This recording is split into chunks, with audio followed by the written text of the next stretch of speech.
దాదాపుగా 12 శ్లోకాల్లో వ్యాస భగవాను చెప్పి ఉన్నాడు.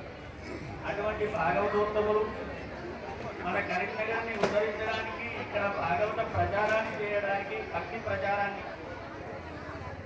ప్రచారాన్ని చేయడానికి ఎంతో దూరం నుంచి ఎంతో శ్రమను వచ్చి ఇక్కడికి విచ్చేసి ఇక్కడున్న వాళ్ళలో వాళ్ళ హృదయాల్లో భక్తి బీజాలని నాటడానికి నడుం కట్టుకొని 40కి పైగా 39వది అదృష్టం మనది, ఒక మైల్ రాయి. ఇది దాటితే అక్కడి నుంచి మళ్ళీ 40వ శతకం ప్రారంభం, క్షమించాలి 40వ దశకం ప్రారంభం. కాబట్టి 30వ దశకానికి చివరి కరీంనగర్లో భాగవతం చెప్పాలి అని వారి సంకల్పం. కృష్ణ పరమాత్మని అనుగ్రహం వారి ఇక్కడికి రావడం మనందరినీ ఉద్ధరింపజేయడానికే. భాగవతం చెప్పిందే భక్తి బీజాలని నాటడానికి, అది ముందు చెప్పడం కాదు. కానీ అటువంటి పరమ భాగవతోత్తముల దర్శనం చేతనే భగవద్ దర్శన ఫలితం లభిస్తుంది. వారి రోజు ఇక్కడికి రావడం చాలా సంతోషం. రెండవ ముఖ్యమైనటువంటి విషయం, పరమాత్ముని నారదుడు అడిగాడట, స్వామి నిన్ను నేను ఎక్కడ పట్టుకునేది అంటే, నువ్వు where you will be available for us, నువ్వు ఎక్కడ మాకు అవైలబుల్గా ఉంటావు. భగవానుడు చెప్పాడు, నారద మమ భక్తాః యత్ర గాయంతే తత్ర తిష్టామి నారద, మమ భక్తాః యత్ర గాయంతే తత్ర తిష్టామి నారద ఇది సామాన్యార్థः. పరంతు మమ భక్తాః యత్ర తిష్టతే తత్ర ఏవ భవామి ఇది నారద, తత్రేవ భవామి ఇది నారద. ఇది ప్రత్యేకతయా యది వక్తుం శక్యతే అది ఏవం వక్తవ్యం.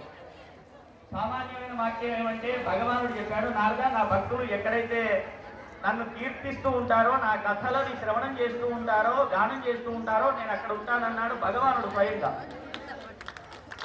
అట్లా అనలే, అది తప్పది. మమ భక్తాః యత్ర గాయంతే తత్ర ఏవ తిష్టామి నారద, నారద అహం తత్ర తిష్టామి యత్ర మమ భక్తాః గాయంతే తత్ర ఏవ తిష్టామి ఇత్యుక్తే విశేషేణ అన్యత్ర నలభ్యామి. ఇంకో దగ్గర నేను దొరక, మీరు గుళ్ళోకి పోయినా, మీరు గంగకి పోయినా, మీరు పుణ్యక్షేత్రానికి పోయినా నేను దొరక. ఎక్కడ నా భక్తులు కీర్తిస్తూ ఉంటారో అక్కడ మాత్రమే ఉంటాను. ఇది విశేషార్థంగా చెప్పుకోవాలంటే పెద్దలు ఇంకా చెప్పి ఉన్నారు. అంటే భాగవతోత్తముడు చెప్తుంటే విన్న మాటలు ఛానల్ ఓపెన్ చేయి అక్కడ ఏమనిస్తామి ఇది. కాబట్టి ఎక్కడ భాగవతం జరుగుతూ ఉంటుందో అక్కడ కృష్ణ పరమాత్ముడు స్వయంగా ఉంటాడట. దశమస్కందం చెప్పేప్పుడు ప్రారంభంలో చెప్తారు, దశమస్కందము శుకయోగీంద్రుడు చెప్పలేదట. శుకయోగీంద్రుల్లో కృష్ణ పరమాత్మ అంతర్లీనమై ఉండి ఆయన అందులో ప్రవేశించి ఆయన కథని ఆయనే చెప్పాడు. ఎందుకంటే ఆయన కథని ఆయనే చెప్పాలి తప్ప ఇంకొకటి చెప్పడానికి అధికారం లేదు. రెండవది, ఆయన కథని ఆయన చెప్పినంత అందంగా ఇంకెవరు చెప్పలేదు. ఉదాహరణకి నేనున్నా, సంవత్సరం క్రితం మనం అమ్మవారికి వెండి తొడుగు చేశాం. వెండి తొడుగును చాలా ఘనంగా అమ్మవారికి పెట్టాం. ఈ విషయం నేను చెప్పాలి లేదు. మీరు వారి దగ్గరికి వెళ్ళారు, అమ్మవారికి వెండి తొడుగు పెట్టారట కదా, ఎట్లా జరిగింది ఆయన ఏదో చెప్తారు.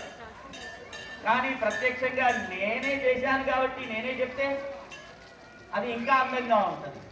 నేను చెప్పినంత అందంగా నేను చేశాను కాబట్టి, నాది కాబట్టి, నేను చెప్పినంత అందంగా ఇంకొకరు చెప్పలేరు కాబట్టి, అది కృష్ణుని కథ కాబట్టి, కృష్ణుడు చెప్పినంత అందంగా ఇంకొకరు చెప్పలేరు కాబట్టి, శుకయోగీంద్రుల్లో కృష్ణ పరమాత్ముడు అంతర్లీనంగా ప్రవేశించి ఆయనే చెప్పాడు అని పెద్దలు చెప్తూ ఉండగా, భాగవతోత్తములు ఇట్లాంటి వాళ్ళు చెప్తూ ఉంటే విన్న మాటలు. కాబట్టి భాగవతం వినడం మన అదృష్టం, భాగవతం అనే పదం అనడమే అదృష్టం, భాగవతం చెప్పే వాళ్ళని చూడడం ఇంకా అదృష్టం, వారిని సత్కరించుకోవడం ఇంకా అదృష్టం.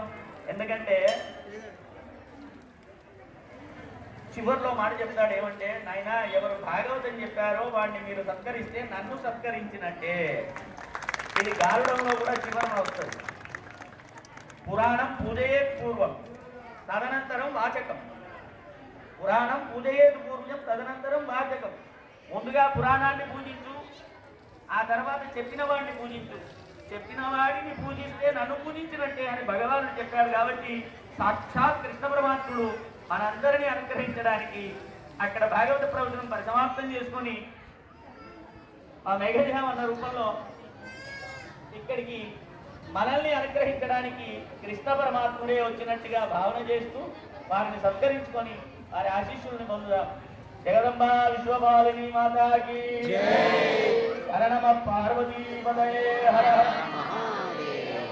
गोपाल कृष्ण भगवान की राधे कृष्ण भगवान की राधे कृष्ण भगवान की राधे कृष्ण भगवान की